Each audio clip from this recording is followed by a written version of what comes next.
I'm Jackie, and welcome to the Natural Healing Rail. My guest is an energetic life coach who works with leaders in this industry. She shows them ways to align energetically so that they can obtain a greater impact with us, sustainability. And she'll show us how we are connected and how your energy can create a quantum leap in your life. Please welcome Miranda Mitchell. How are you, Miranda? You. I'm wonderful. Thank you so much. Thank you for having me. I appreciate it. Thanks for being here. So you have a lot to share, and I just kind of was fumbling on your introduction there. Sorry about that. But where did this all begin for you? Like, where did this whole journey start for you? Tell us a little bit. Yeah. So a lot of people ask about, like, what is energetic alignment? What is energy? More people are, I think, becoming more open to understanding that we truly are energy, that everything we do has an energetic way about it, whether it be a negative decision and a positive decision, how we see ourselves, our perspectives. So I stumbled upon this in a very long way. So I had a long journey of learning about myself that really was not a lot of fun. There was a lot of traumas. There was a lot of lack of self-love, a lot of abuse to myself, honestly, because I didn't love myself. I didn't feel that I was worthy of love. And because of that, I proved that by the people that I was with. I was in numerous domestic violence relationships. I was making choices that were just not healthy and kept proving to myself that I was not worthy and I was not lovable. So within that, I realized I had probably the first 20 or so, 25 years, or 21 years, is because that's when I had my first son. I really was in this trauma, constantly trauma. I really didn't know what life was about. I didn't think I mattered. And I kept proving that to myself every day until I had my son.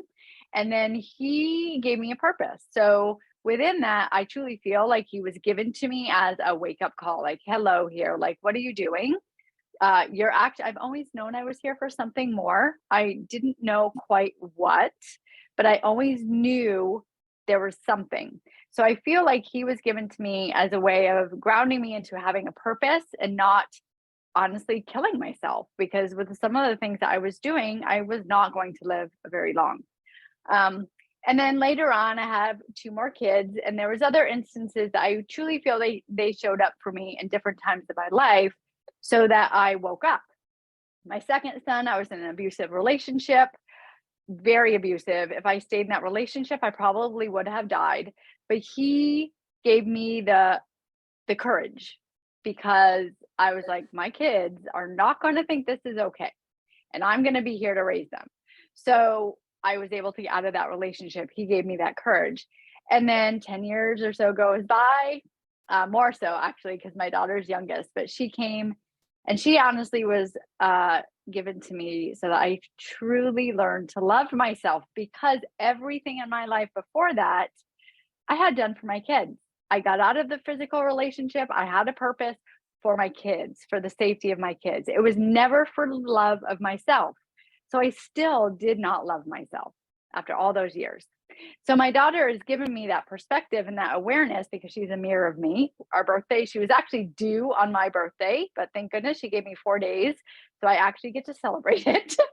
But she gave me the awareness of self-love and learning to love myself and letting it be okay that I had these emotions, that let it be okay with some of the things that my mom used to tell me, like, oh, Queen Miranda walked into the room and all that kind of stuff. So then I made those beliefs that I was never happy. I was never satisfied, which is what I had thought. And that's why I never thought I was good enough, because my mom always told me I was never happy. How come I was never satisfied with things? I've never, So then I found yoga. So years and years go by. I find yoga. I'm a personal trainer at the time, really strong, because I was then divorced. So I'm raising these kids on my own. I had to be the mother, the father, strong. I found yoga and it opened up to vulnerability, which was not easy. Strength is so much easier for me. So I started opening up to vulnerability, and I loved the way I felt after a yoga class. It's like after a yoga class, I'm not judging my body. I'm not judging myself. I'm just in this space that feels so at peace. And I wanted to do that for other people. So then I did my own deep practices. I started teaching. And then from there, I wanted to bring my, in yoga, we always say you can never bring your students further than you bring yourself. So I wanted to bring them deeper, and I went into coaching to learn how to ask the questions, because they were physically moving these emotions out of their body, but then what, right? So then I went through coaching certifications, and within that process, I met these beautiful people, and I somehow stumbled upon human design, which then I always like to say is the beautiful bow on the gift of my life, because it showed me intangible evidence that everything I had ever knew about or thought I knew about myself, or everything that I've gone through, like all the things I chose that I would get, like, why did I choose to be in abusive relationships? Why did I do that to myself? It was really because it was part of my journey. So it showed me within that chart that I wasn't out of alignment. I wasn't a mess. I wasn't like this screwed up, messed up person, that this was part of my life. And because of that, I then turned it around, and I'm now bringing that to other people, hopefully. So at a younger age than I was, so that you all have a better life, more so than I did. Wow. Love, love, love that. That's incredible. That's powerful stuff there. Hey. And I believe we're all on this journey of kind of up and then falling down and getting up, right? The polarities of everything that otherwise we're not growing, right? Yes, But I truly believe that. You just said there that I have really come to know at a deeper level is the questions we ask ourselves, right? Isn't, how did I get here again? What did I do, right? Right? Is it like they're negative questions? We're constantly guilting ourselves and looking at ourselves as we're guilty. Or something's wrong with us. Something's wrong with us, right? From the core, right? Yeah, I've been doing that deep work of from Course in Miracles, and then you kind of go back to everything's from our childhood, and you're really speaking that, actually, aren't you? Because you can't say what you're saying without, like, what part of this is mine, and that's the only way we take our power, isn't it? Yeah, like, we take our power away when we're the victim, and we live in a society of victim. Like, we don't know the not victim. Like, this is new education for most of us, isn't it? and the thing I love that you brought about society, because I'm a huge person to talk about societal norms. I feel like the victim state truly is so, like, a lot of people in the victim state, because they're not being authentic. They don't know who they are. All they know is what they've been told to do, to be, to compare, and they just aren't connected with who they truly are and what fulfills them and what makes them happy. We feel like, oh, well, if this person does this and they're happy, then if I do that, I'm going to be happy too. But the thing is we're all different. What makes one person happy or successful or feel successful is not going to make you happy and successful and feel successful. And that's the thing with, also, when I found with human design, it's like, for me to be happy and prosperous, all I need is stillness and peace. Like, it's in my charts. And it's like, yes, that's what I feel process. If I can have stillness and peace on a daily basis or most of my life, I feel prosperous. So every single one of us has a different definition of what prosperous really means. And it goes into, like, what are lessons are we here to learn? What are we here to talk about? Even shows us, like, what are we here to talk about in this life? What are we here to be of service here? So sorry, I don't mean to interrupt you, but so human design, let's just break that down a little bit, because I've not heard of human design, but the so principles exciting. you're stating, but I've not heard that. So please, sorry, I should have asked you that the first time I was talking, but yeah, please fill us in. Oh, perfect. So human design is a collaboration and combination of traditional wisdom and modern age wisdom, I guess, modern modalities. So the thing that drew me to it was the chakra system, because I've had 10 years of study in the Eastern philosophies, yoga. So it includes the chakra system. So within human design, a person named Ra Uru actually channeled human design, all of this information during a supernova in 1987. He had 5 days of intense channeling. And it's beautiful because I've been saying this for so long. And the other week, I actually looked up supernova in 1987. And it just gives me goosebumps because it is documented as the closest supernova that we have had in a long time. So with the stars bursting, that we're all made of stardust, with the stars bursting, then he received this information from a star, right? Right, which people go, okay, but we're just energy. We're all made up of the same stuff in this universe, on our planet anyway, right? I'm not sure about the whole universe, but so just have to iterate that because sometimes we lose people with the energy and that we're actually energy, because a lot of people don't understand that, which is I didn't understand that people didn't understand that. If we know something, it's not always common knowledge you lose people so quickly without understanding that we've lost them. So just maybe elaborate a little bit more on that. So we're all would you say Stardust. Stardust. So if you haven't heard of this, there is science-based behind this. You can look it up anywhere online. There is science-based evidence that we are made up of stardust. Our blood is made up of stardust. So that means within the supernova, definitely look up the science base, do your research, because the science is finally catching up with what Vedic and traditional wisdom have known for so long. Honestly, so exciting. It is. It's so, just like the heart, brain, the gut mind connection was just founded a couple years ago, 10 years ago, but they have known this for a very long time. So science is just catching up. So if you are a science-based person, which I am, I have a BA in science, go look it up. It is there. We're made out of stardust. So if you think of that, the supernova burst and all of this energy, stardust, was brought out into the universe. He was in Spain, and he received all of this information for 5 days, this download.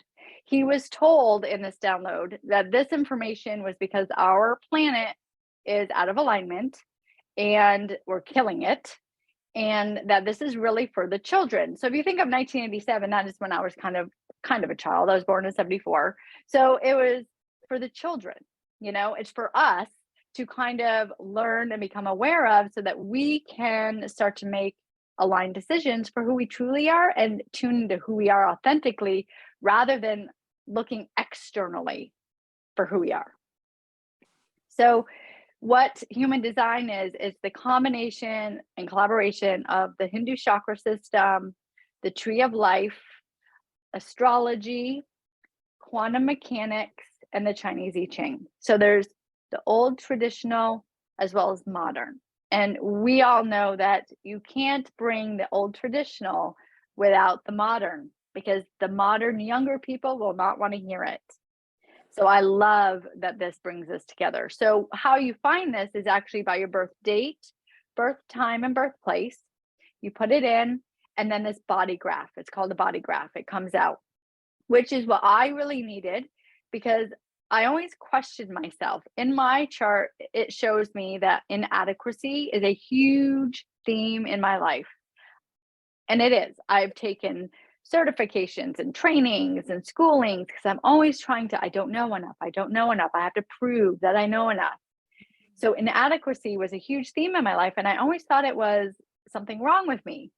But then when I saw in my chart that this is actually a theme of my life experience, I was able to accept it and acknowledge, oh, okay, so when this shows up, that's okay. It's given me so much value that I can actually go and teach and support other people with this now. So it really helps you see where we have those things that we say are not so great about, like our shadows, or the things that we don't like about ourselves. And it shows us that that's part of who we are, and that's beautiful. It's not something you want to resist, push down, and forget about. Um, so within this chart, you can see visually um, where you have open areas and where you have like consistent areas. So what that means is if you get your chart, you can get your chart at free. There's many places you can get it for free. I also do it for free on my website, and I run it personally, and I send a little video on your strategy. So if you want that, you can do that too. But the chart comes out and you can visually see, okay, the white areas are where I take in energy from other people, the environment. I don't have consistent energy here. So it means there's variable energy. The areas that are colored in, whatever color, red, black, yellow, whatever color they are, it means you have consistent energy. So that means that's part of who you are. That's part of your energy that you give the world. So within that, you can really learn, because there's, like I mentioned, there's astrology in there too. You can really learn about what you're here to learn, what energy you're here to be. When we talk about purpose, it's about what energy are you here to give, not what you do. What energy grounds you. It gives you, like, the Saturn return is usually a lesson. So what lesson are you here to learn? So it really gives you clarity on learning about yourself. And I will tell you, I know if people have not done this, I mean, I would have done it too. It's like, okay, seriously, really? But the readings I give, the amount of tears and people like, I don't understand how you know so much about me when we just met. And almost they even get scared at times. It is so accurate. It's powerful. Okay, I want one of those. That's awesome. That's exciting. Hey, I love that stuff. And I love that that the science is catching up. Like I love the Greg Braden and Joe Dispenza, and just I love all that information. It's just so, it's all the science it's here, and it's past what anybody even knows, what they're proving now, isn't it? Like it's just coming so fast and furious. And was it Greg Braden was saying that he had colleagues that were just, oh yeah, well, they can change it and teach it differently when I retire, type thing. And it's just sheer people not wanting to step out of the box and be talked about, or be, do you know what I mean? It's just that whole society thing, right? Yeah. And that's conditioning. All of us are just trying to not be talking, just you want to shine, but you don't want to shine too, right? Like it's all of that stuff that we don't even know that we're doing. It's right. Incredible. This whole I love that. this whole loving yourself thing is huge, right? Like almost feels like a lifetime journey. Like you're like, okay, well, how do I love myself? So we go for a massage, go for a run, you go to the gym, right? And it's kind of like those momentary things, right? That, okay, well, you're good for that hour. Okay. But it's the inner work. And so are you feeling like having this chart done that really helps you to kind of go within and make sense of how to figure yourself out, or what's going on? Or is that just brings clarity to and peace to what's going on within ourselves, or how to love ourselves? Or yeah, each one of us have a different way of loving. So the first thing of loving yourself is really knowing who you are. So many of us don't, and I was one of those. I didn't know who I was. I didn't know who I wanted to be. I didn't know who wanted me to be something that I wasn't. I was trying to fit in, trying to look a certain way, trying to be a certain way, trying to be successful in a certain way, trying to live a certain way. So I was doing everything from the external of everyone else who was a mess. Like, why was I doing that? So it's looking within. And the thing with this chart is it is imprinted and it stays the same your entire life. So that means that this chart comes out you know where you have variable energy, where you receive energy, where you have consistent energy at the time of your birth. And then let's say you live your life. And then all of a sudden you reconnect to the chart. And now within this experience of life, you've had these experiences that you've made beliefs about yourself. No one listened to me. No one heard me. No one cares what I say. I don't matter. I'm not lovable. I morph myself into different people. I don't even know. So you make all these beliefs about yourself because of experiences that you've had in life with other people.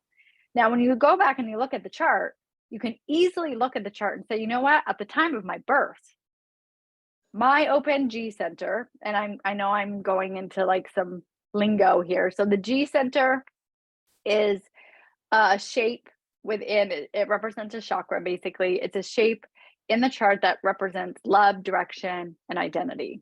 So within this shape, if it is white, it is open, it means you actually are a chameleon. You actually get to change. You actually shift and change who you are. Now, I did this in relationships, and then I would always question, well, how come I act like this with this person, but then act differently here? I don't even know who I am. Like, how could anyone love me if I don't know who I am? Right? But then when you look at the chart and you see that it's an open area, it's like, well, of course, I have variable energy here. I was morphing and shifting because that's what I'm supposed to do. It's not that I don't know myself. It's not that I'm not lovable. It's because that's part of who I am energetically. So when you're able to look back at your chart, you're able to kind of, at least I was able to, I mean, I've done a lot of work with the yoga and everything too for deconditioning, but I was able to see the areas that I had beliefs that I created about myself because of experiences, and looked and saw, I don't even have consistent energy there. So that is a belief that I created that I made my life around. And it's not me. Yeah. So you're able to kind of like let that go. And then when you were saying about like worrying about what other people say and doing all that thing, I will say I used to do that. Since diving into my chart for a couple years, learning all the things, it's like I'm unapologetically me. And I know that if people don't like me, it doesn't really matter. I don't care. That's Like, awesome. Love, yeah, love, love that. Love that. yeah, We have the same, what other people are saying about me is not my business. Right? Because it's just, yeah, I mean, I see it with my younger girls, right? Like it's a society thing, and we don't know different. Like we kind of know different, but we don't have, nobody's talking about it. Nobody's got those tools really. I mean, they're coming forth now, and it's much needed, right? Because we're just constantly, like I've been going through another round of the onion, let's say, and the unworthiness and the little girl that was abandoned or unloved and not enough and scared is still so prevalent in my life. And it's just, I see it on so many different levels, but having a look that it was kind of an experience that I experienced as a child, and now I'm still experiencing it because I haven't released it, because I didn't realize that it was still all there. I thought through other processes I had released it, but it's still like, it's so deep, and it's that I'm not lovable, that there's something wrong with me, that I wasn't enough, and I wasn't smart enough or pretty enough or had anything to say. So even when I have and this was just an awareness last night that I had, when I go to speak and then I'll go and move through it, because it's the not enough stuff, from my dad. Like I would go to speak and I just had this vision last night, and it's interesting because I think I'm still trying to process, and so I'm feeling that this morning with the interview, I could really feel it present, right? So having awareness of what that is, it's not the truth, right? I do have something to say, and when I say it, I do, but it's the belief behind when I'm saying it that will make me jumpy and feel like unworthy. And I will say, no, if you get your chart and because there's two things that came up for me. You could have a open throat, which means it's white, which means you don't feel seen and heard. You've never felt so like my daughter has an open throat, And she sometimes screams over everybody and no one still hears her. And it's because there's variability in the throat. So honestly, people don't hear the open throat unless they ask them a question or consciously like looking at them. Yeah. So a lot of people with open throats feel like I have nothing to say. No one hears me anyway. And that is a belief that they create about themselves because the variability that they had in the throat. So with my daughter, who's 11, she has an open throat. I teach her, Eden, you have an open throat. It's not that they don't care about you. You're in a group of 12 people. They're all talking. They don't hear you. You need to be in a one-on-one conversation if you want to feel seen and heard. And the other day in the car, she's just talking about someone and she goes, oh, that's okay. They don't know I have an open throat. So it's already teaching her, I am still lovable. I have a voice. Even though they're not listening. Exactly. My sister, her whole life, she always said that she didn't feel heard. She just didn't feel heard. And she died of throat cancer. Very interesting. Lost her voice for the last month. Like, we're so powerful. We're so powerful. Her awareness just wasn't quite there. And then I was sharing stuff like the Abraham Hicks and, kind of just daily videos to kind of bring her some awareness of that we're doing this to ourselves with this beating up and guilting and shaming and whatever else. We're innocent and we're sitting here thinking that it's our fault still. And and the crazy thing is we don't know where it's coming from. We're just, it's not something people are talking about. It's not like a conversation that is a common conversation unless you're you or me, right? and then you can have those conversations with people, but do you know what I mean? It's however, we are the catalysts. So we can start those conversations. I seed things to people. And then when they ask, that's when I can go deeper.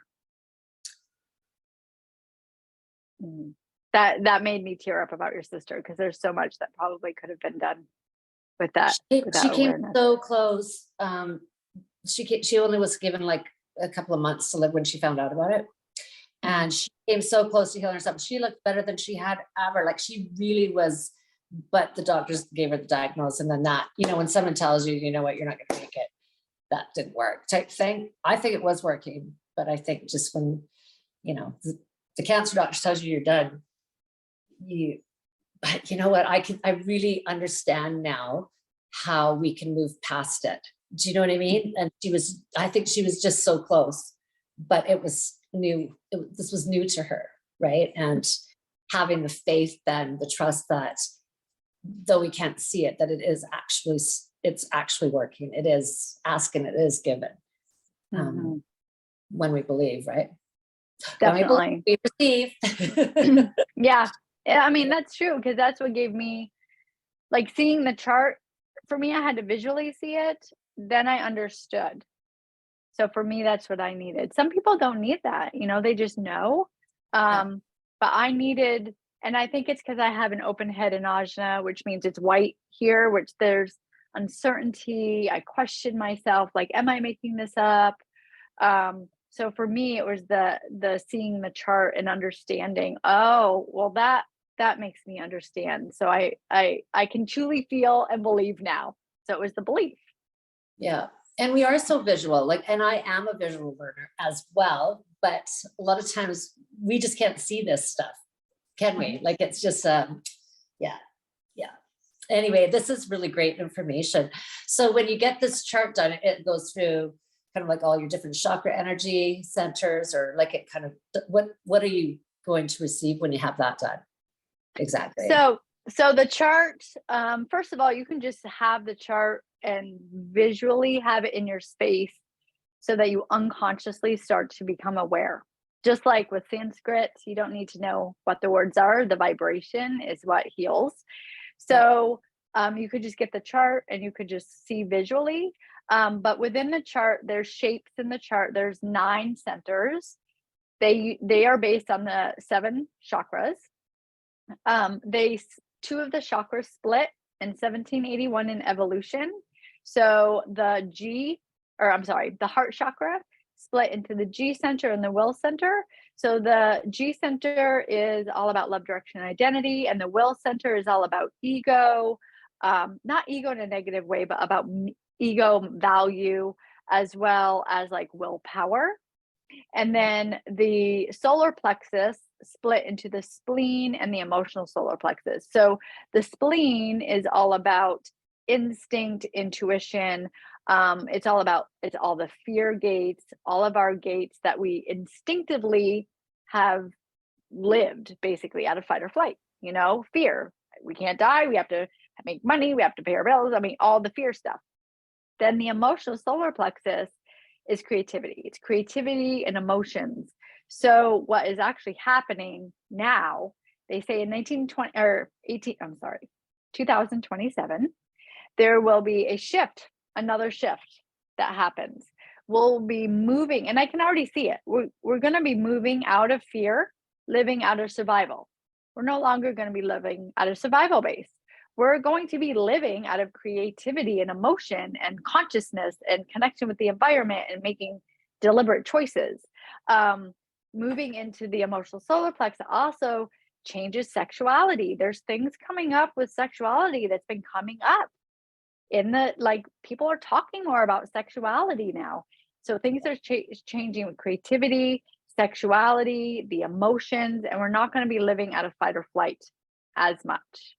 So there's that shift happening. So there's those 9 centers, and that represents like where we have consistent energy, where we have variable energy.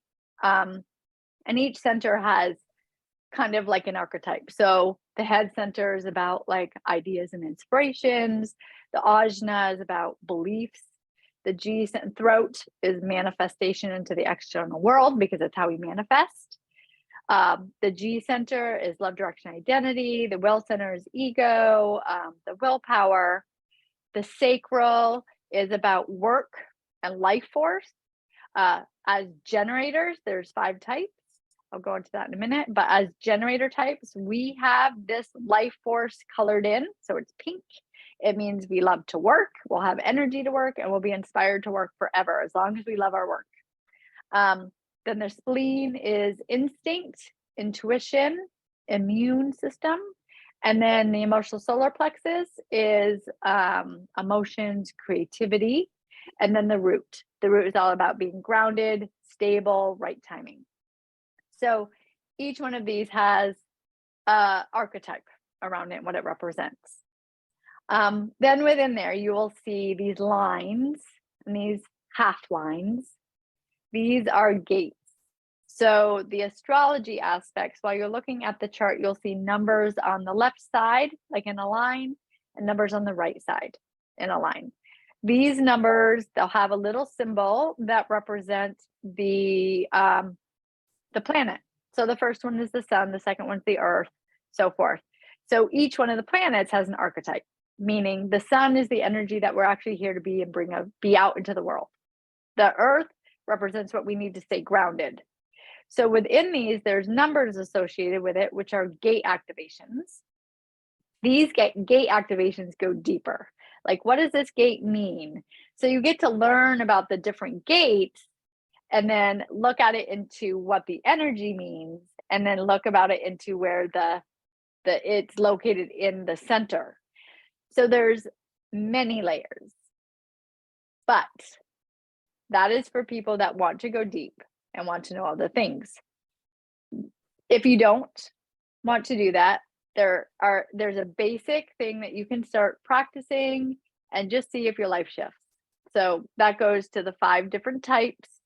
So that you're like, if you put your information in, you'll be one of the 5 types. You'll have a strategy, which is the most aligned way for you to make decisions so that you feel seen, heard, sustainable, and at ease. Cool. So it's about learning about your strategy, experimenting with that and seeing how it feels. And then if you're like, okay, my life is changing, I want to go deeper, then you go deeper. But then if you're like, you know what, I'm good, this is awesome, I'm happy where I'm at, I don't want to go deeper, then you just stay with that. Yeah. When you say archetypes, is it kind of like the Carolyn Miss, how she's like, how we have all the different, like the athlete and is that kind of what you're saying when you mean archetypes? Yeah, like when I'm saying archetype, it's like the meaning of the planet. Okay. So at the time of your birth where you have the planets located, basically what that means is at the time of your birth, on the right hand side, at the time of your birth, that is where the planet was, and that is the gate it was in. So for example, my sun is in gate 48. So what that means is when I was born, on my conscious side, the minute of my birth, the sun from where I was located was in the gate 48, which is the 48 comes from the I Ching. So the 48 represents something. The 48 in the lowest expression is about inadequacy. So it's about inadequacy, not being good enough, not being like, not loving yourself, the inadequacy part. Now in the highest expression, the gate is wisdom. So there's a low expression and a high expression for each one. So what that meant for me was I had a lot of inadequacies in my life that I reflect on now. But because of those inadequacies, I studied, I learned, I dove deep, I was disciplined. So now I have the wisdom to share. So now it's about not letting myself fall into that inadequacy part anymore and just be the wisdom that I am. So the sun represents the energy you're here to be. So it's kind of like your life purpose. If you think about what we're here to do, it's not really what we're here to do, it's how we're here to be. So I'm here to be wisdom, basically to share my wisdom from my experiences in a way to support and love other people. That's what I'm here to be. So that's my purpose. So each one of the archetypes, like each one of the planets has a meaning, and then each one of the gates has a meaning. So you can go learn on what they each mean for your own personal self. Wow, I'm so having you do this for me. I can just go onto your website. Like we can all just go on your website and we fill in like a little questionnaire type thing, and it shoots us out this information. Or how do we do this? Yeah, so you can go to my website, miranda-mitchell.com. You'll enter in your birth date, birth time, and birthplace. And what I do is I run your chart. I send you your chart with a little bit of information on your type. I also send a video on your strategy so you can start implementing it right now and start working on it. And then if you want to go deeper, then you can schedule a foundational reading, which is where I go deep into like your incarnation cross and your sun and your moon and all that kind of stuff. Wow. Yeah. Cool. Good for you. That's you. quite a little gift that you're sharing there. I love it. Thank you. And I've not heard of any of that before. That's all new information for me. So I love it. Thank you for coming and sharing that. Yeah. I think that this is probably a really amazing gift actually, because I think if we have where it's like, okay, this is what's happening and here's the antidote for it, right? If we knew, because I think other people can see us and they can kind of go, okay, well, it's blatant, but we can't see ourselves sometimes, most of the time is my feeling on that. But I mean, we can see other people and point fingers and think that that's got nothing to do with us, but it does. Some area there, right? But yeah, this is great. This is exciting. Awesome. So I'm going to get mine done. And you're probably going to be very busy with this now. Do you do a lot of podcasts? You do this for a lot of people? Is this like, how long have you been running and doing this human design? Well, I've been practicing and diving in human design for about 3 years. And I've been coaching human design for 2 years. And then this last year, I actually have a business partner. I have another business. And we do human design, but we also do certifications for other coaches to bring into their containers, because we feel like this can truly change a lot of people's lives. And we're only 2 people. I think so. I think you're right. I really do. I think you're right. I think this is an invaluable tool. Yeah. And if you're in the coaching industry or an entrepreneur or even a leader, you can bring this into your container and really see each individual and understand their energy type and know, okay, Well, as a projector, and I know we didn't go into the types, but like projectors really aren't here to work 9 to 5. They are actually need a lot of self like rest.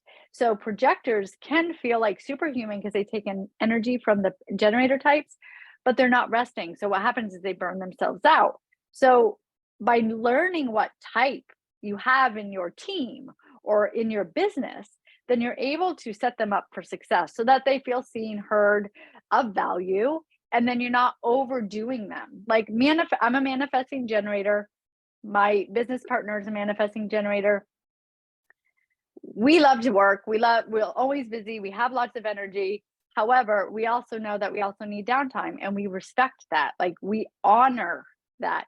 And because of how we know ourselves, we're able to be ourselves and support one another in our business, which creates fun and ease in our business.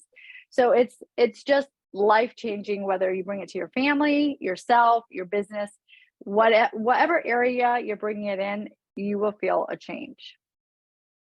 That's exciting. I'm excited. It's awesome. Okay, well, let's wrap up, and I'm going to do that. Maybe we'll reconvene and do a podcast, and I can share what I noticed. Maybe that would be a good thing to do. Awesome. Okay, it was really great to meet you. It was nice to meet you too. Thank you. Okay, and your website again is? Miranda-Mitchell.com. And that's where the best place to catch you for all of this. They tap you into there. Yeah, you can. Yeah, you can find me on Instagram at Miranda J Mitchell. That actually has access to my personal as well as Aligned Living Academy, because the Aligned Living Academy is with my business partner. Awesome, and we will touch on that maybe too, because you got a lot of information to share, love. I do. Yeah. Well, grateful to have met you, and enjoy the rest of your day. And let's catch up down the road and share some more information. Perfect. Okay. Thanks, Miranda. Thank you. Okay. Bye now.